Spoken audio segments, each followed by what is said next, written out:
Sabe, como é que uma empresa gigante com quase 1 milhão de funcionários consegue, sei lá, não virar um monstro lento e burocrático? A resposta da Amazon, acredite, não é um slogan bonitinho na parede, nem sorte. É um sistema.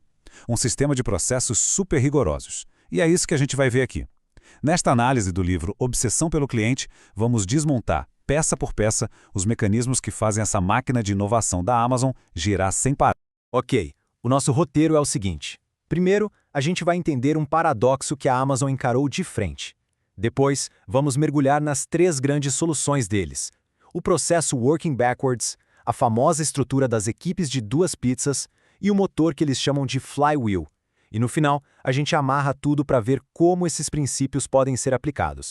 Então vamos lá, o ponto de partida é um paradoxo que, olha, assombra praticamente toda empresa que faz sucesso. É aquela pergunta de US$ 1 milhão, né? O sucesso chega, traz mais gente, mais dinheiro, mas, ironicamente, parece que traz junto mais burocracia, mais lentidão. A própria Amazon sentiu isso na pele.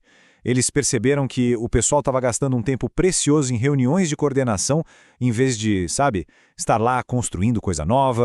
E aqui está o pulo do gato. A grande sacada da Amazon não foi só ter princípios bacanas como obsessão pelo cliente. Isso é fácil. O difícil e o que eles fizeram foi construir processos. Processos concretos que dá para repetir, que eles chamam de mecanismos.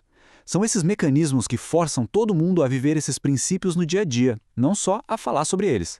Bora para o primeiro mecanismo, então. Esse aqui é o processo que a Amazon usa para garantir que todo novo produto nasça de uma necessidade de verdade do cliente e não de uma ideia que surgiu do nada numa reunião.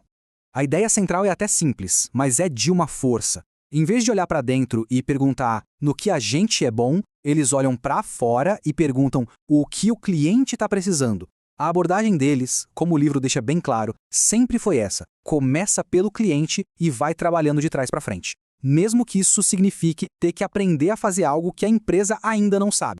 E aqui a gente vê a diferença gritante. Pensa bem, a maioria das empresas cria um produto e depois corre atrás de cliente para ele. A Amazon inverte essa lógica completamente. Primeiro, eles desenham a experiência perfeita para o cliente. Só depois, com isso bem claro, é que eles vão inventar o que for necessário para entregar aquilo. E o mecanismo que eles criaram para isso é simplesmente genial. Antes de escrever uma única linha de código, a equipe precisa escrever o comunicado de imprensa. Isso mesmo, o press release do produto já pronto, como se ele estivesse sendo lançado hoje. A lógica é matadora. Se o anúncio não empolga ninguém, por que o produto empolgaria? E junto com isso vem as FAQs, as perguntas frequentes, que forçam o time a pensar e resolver os pepinos mais difíceis logo de cara. E para dar suporte a esse nível de profundidade, a Amazon fez algo que muita gente sonha. Baniu o PowerPoint das reuniões importantes. É sério. Em vez de slides com bullet points, as reuniões começam com todo mundo em silêncio, lendo um memorando bem escrito de umas 6 páginas. Isso faz duas coisas. Primeiro, força quem apresenta a organizar as ideias de verdade. E segundo, garante que a discussão que vem depois é baseada em detalhes, em raciocínio e não em frases de efeito. Ok, então a gente já viu como eles inventam as coisas. Agora, como é que eles se organizam para conseguir fazer tudo isso em alta velocidade? Olha, essa ideia aqui é talvez a mais radical de todas da Amazon. Pensa comigo, quando uma empresa cresce, o que ela faz? Investe pesado para melhorar a comunicação, a coordenação, certo? A Amazon foi na contramão.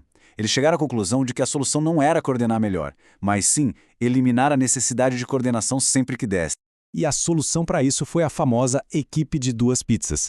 A regra hilária de tão simples. Se 2 pizzas não são suficientes para alimentar a equipe, é porque a equipe é grande demais. E o ponto-chave aqui é que cada uma dessas equipes pequenas tem autonomia total. E isso é crucial. Uma liderança que está 100% focada num único projeto, sem ficar dividindo a atenção. O resultado? Menos burocracia, máxima velocidade. Para dar poder para essas equipes pequenas, a Amazon classifica as decisões em 2 tipos. Pensa assim, as decisões tipo 1 são como passar por uma porta que só abre para um lado. Não tem volta. São irreversíveis, de alto risco. Essas, claro, são tomadas com muita calma e análise. Só que a grande maioria das decisões do dia a dia são do tipo 2, portas de mão dupla. Dá para voltar atrás se der errado. E o grande erro que paralisa muitas empresas é justamente tratar uma decisão reversível como se fosse uma decisão sem volta. E essa frase do Jeff Bezos resume perfeitamente a filosofia deles. A velocidade importa, e muito. É bem melhor tomar uma decisão rápido, com 70% das informações que se gostaria de ter, e ir ajustando o rumo depois, do que ficar esperando ter 90% de certeza e acabar perdendo o bonde da história. Beleza, então já temos o processo para inventar e a estrutura para ser rápido. Mas o que alimenta tudo isso? Qual é o motor que impulsiona a melhoria contínua na Amazon? No coração da estratégia da Amazon está esse conceito aqui, o flywheel, um ciclo virtuoso. Funciona assim. Eles melhoram a experiência do cliente, com preços mais baixos, entrega mais rápida, o que for. Isso, claro, traz mais gente para o site, mais tráfego. Mais tráfego atrai mais vendedores querendo vender lá. Mais vendedores significa mais produtos, uma seleção maior. E uma seleção maior, melhor experiência do cliente. Uma coisa empurra a outra e a roda vai girando cada vez mais rápido, com mais força.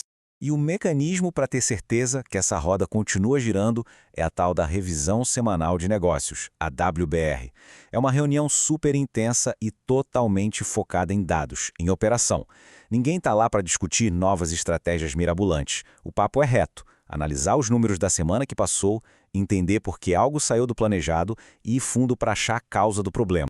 E para cavar fundo e achar a causa real, eles usam uma técnica que é brilhante de tão simples, que veio lá da Toyota, os 5 porquês. Deu um problema? Pergunta, por que isso aconteceu? Para a resposta, pergunta por que de novo. E de novo, umas 5 vezes. A ideia é não parar no sintoma, na superfície, mas chegar na raiz do problema. Só assim dá para criar uma solução que resolve de vez, e não só um band-aid. Ok, a gente viu vários processos, várias ideias, mas qual é a grande lição que conecta tudo isso? Vamos juntar as pontas. E aqui está, talvez o maior aprendizado de todos. Sabe, ter uma lista de valores bonita na parede da empresa, isso é fácil, qualquer um faz. O verdadeiro poder do modelo da Amazon é como eles pegam esses valores, tipo a obsessão pelo cliente, a busca pela ação, e transformam em mecanismos do dia a dia. O PR Faquê, as equipes de 2 pizzas, a WBR... São esses mecanismos que garantem que os princípios sejam vividos na prática, todos os dias, e não só fiquem no discurso. E tudo isso nos leva a uma reflexão final. A lição aqui não é sair por aí copiando a Amazon, é aprender com a mentalidade deles.